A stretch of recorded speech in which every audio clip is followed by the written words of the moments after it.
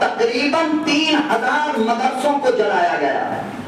لیکن علماء کی لاشوں کو دیکھ کر ان کے شاگرد ڈر گئے, مدارس کو گرتا ہوا دیکھ کر علماء ڈر گئے. اور یہی بات میں آج کے حکمرانوں سے بھی کہنا چاہتا ہوں کہ بیکار کی کوششیں بند کر دو. نہ ہم مدرسہ کھولنا بند کریں گے, نہ مسجد بنانا بند کریں گے. ہماری فطرت نے اس سے کبھی بھی سمجھوتا نہیں کیا ہے. آپ چاہے جتنا بلڈوزر چلانا ہو چلا دو. اسلام کی فطرت میں قدرت نے لچک دی ہے, تم اس کو جتنا چھیڑو گے یہ اتنا بڑھتا چلا جائے گا. 3 لاکھ علماء دلی شہر کے اندر شہید ہوئے. 3000 مدارس پہ انگریزوں نے بلڈوزر چلا دیے. اس کے باوجود ملک کے اندر بغاوت کو روکا نہیں جا سکا. بمبئی کے علماء کھڑے ہو گئے, کانپور کے علماء کھڑے ہو گئے, اور بہار پٹنہ صادق پور کے علماء کو کون نہیں جانتا ہے. پورے ہندوستان کے علماء اپنی اپنی خانقاہوں سے باہر آ گئے, مسند اہتمام سے اٹھ کر باہر آ گئے اور ان کا مقابلہ کیا. چنانچہ ملکہ وکٹوریہ نے ہندوستان کے اس وقت کے کمانڈر سے رپورٹ مانگی 1857 کے بعد کہ بھائی اتنی بڑی جنگ ہوئی, اتنے علماء مارے گئے, اتنے مسلمان کاٹے گئے, آج تک یہ ملک تمہارے قبضے میں مکمل کیوں نہیں آ سکا ہے. تو انگریز کمانڈر نے رپورٹ کیا دیا آپ جانتے ہو؟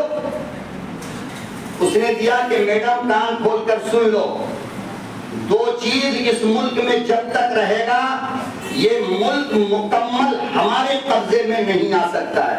کہا کیا؟ کہا ایک ہے مولانا لوگ اور ایک ہے قرآن.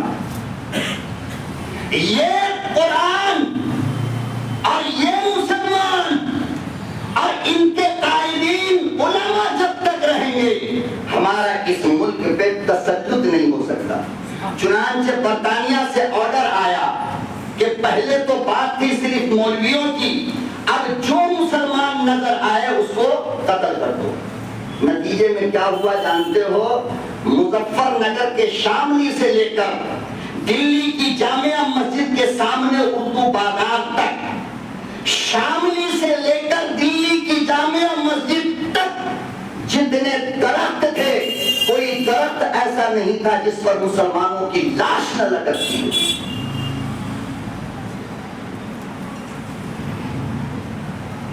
ارے توپ کے منہ پر علماء کو باندھا گیا, پھر آسمان پہ فائرنگ کی گئی. خدا کی قسم کلیجہ وہاں گرا, دل وہاں گرا, نگاہیں وہاں گری, ٹانگ وہاں گرے, ہاتھ وہاں گرے, اور ایک عالم کو آسمان کی بلندی پر چیتھے اڑانے کے بعد دوسرے عالم سے انگریز پوچھتا تھا بول میرے خلاف لڑے گا؟ تو عالم کہتے کہ یہ سب کیا ہے یار, اس سے مجھے ڈراتے ہو؟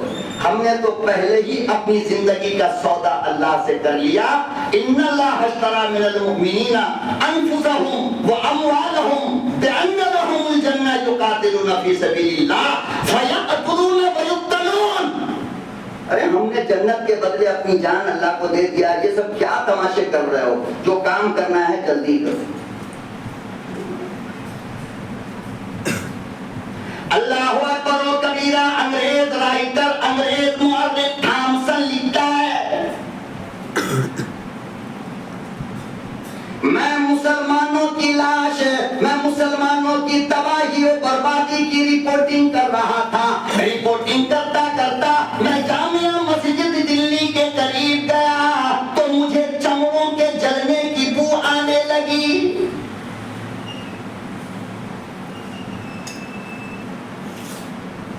میں ڈھونڈتا رہا یہ بدبو کدھر سے آ رہی ہے, یہ کس کو جلایا جا رہا ہے. اور لوگوں, اگر میں نے لکھا ہوتا, کسی مسلمان مصنف نے لکھا ہوتا تو میں ہفتہ رد کرتے, مگر یہ انگریز نے لکھا ہے. لندن کی لائبریری میں آج بھی وہ کتاب موجود ہے.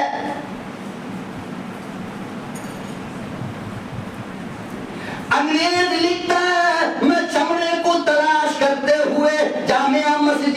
پیچھے گیا تو عجیب منظر دیکھا. زمین پہ آگ جل رہی ہے، لائن میں بڑے بڑے محدثین کھڑے ہیں، مفسرین کھڑے ہیں، مورخین کھڑے ہیں، اولیاء کھڑے ہیں، اتقیاء کھڑے ہیں، اصفیاء کھڑے ہیں، بڑے بڑے اللہ والے، چھوٹی عمر سے لے کر بڑی عمر تک کے علماء کھڑے ہیں. اور ایک مولوی کو پکڑ کر لایا جاتا ہے. پھر وہ جو آگ جل رہی ہے اس مولوی کو اس آگ پہ لٹا دیا جاتا ہے. لوگوں، انگریز کہتا ہے کہ میری آنکھ نے دیکھا ہے کہ ان مولویوں کے جسم کی چربی سے آگ بجھ جاتی تھی. اور اس کے بعد پھر دوسرا جلاد کھڑے ہو کر لائن میں کھڑے مولوی سے پوچھتا، مولانا صاحب انجام دیکھ لیا؟ بولو بغاوت کرو گے میرے خلاف؟ اللہ اکبر و کبیرہ شیر دل مولوی کھڑا ہوتا اور ببانگے تو حل کہتا کہ ستمگر تجھ سے، ستمگر تجھ سے امید کرم ہوگی جسے ہوگی. ارے ستمگر تجھ سے امید کرم ہوگی جسے ہوگی. ہمیں تو دیکھنا یہ ہے کہ تو ظالم کہاں تک ہے. اور انگریز کتو، تمہیں معلوم ہونا چاہیے میں بلال کا بیٹا ہوں، مجھے اماں سمیہ نے پیدا کیا ہے. اور ظالموں تم نہیں جانتے میں صہیب رومی کا بیٹا ہوں، تم نہیں جانتے میں حضرت خبیب کا بیٹا ہوں، میں حضرت خباب کی نسل سے آیا ہوں. موت سے مجھے ڈراتے ہو، شرم کرو.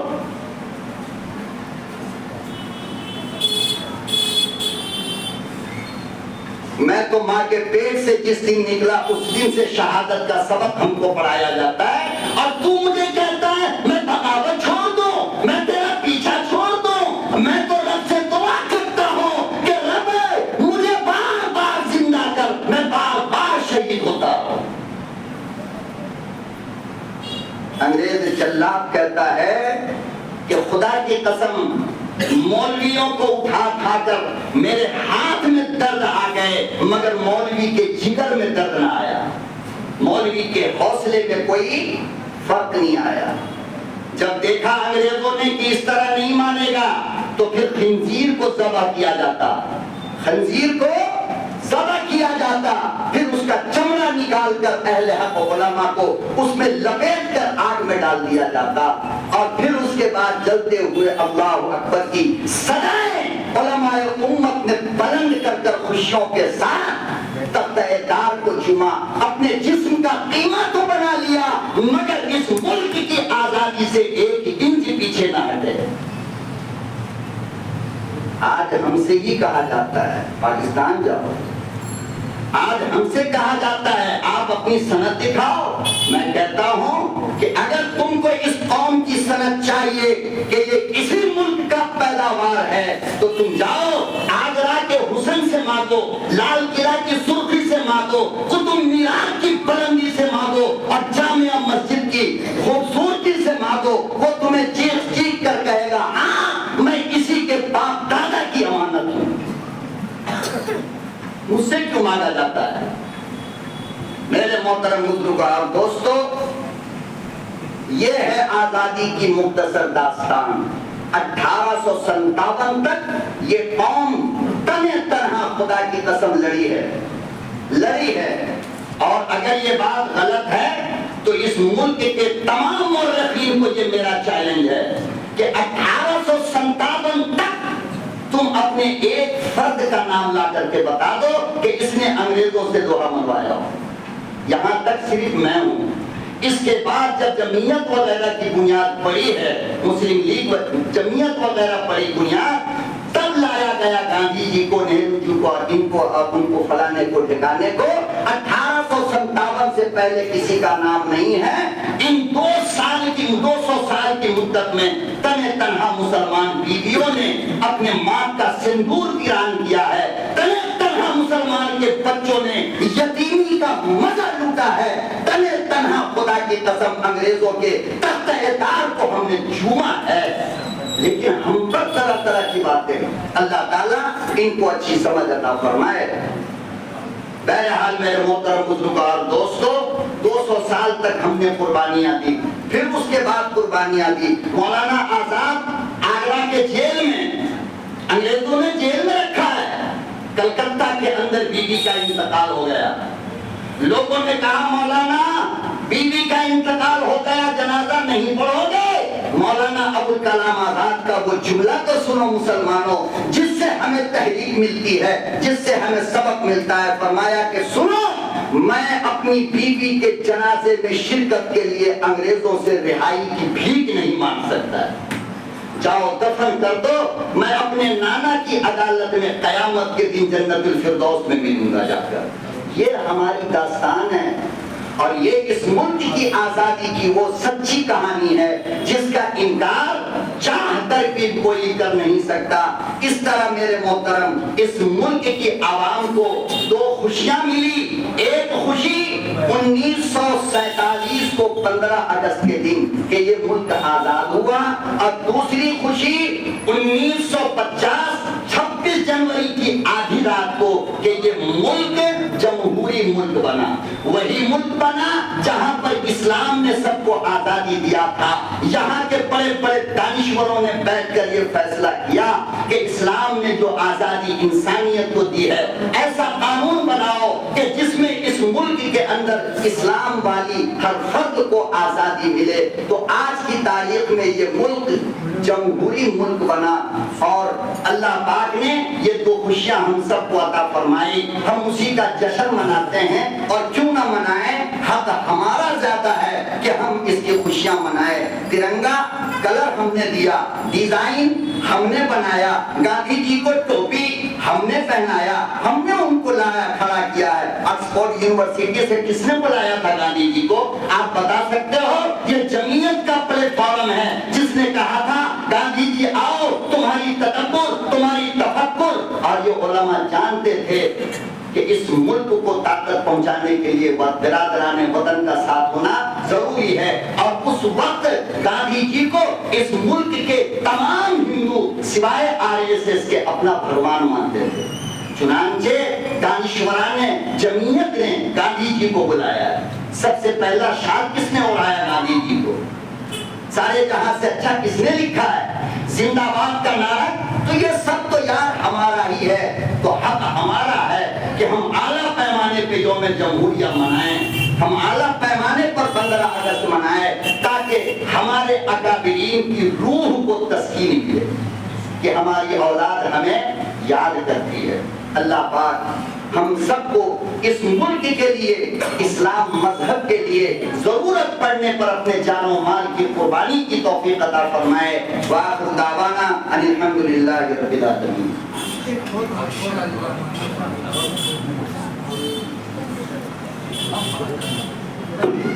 Thank you.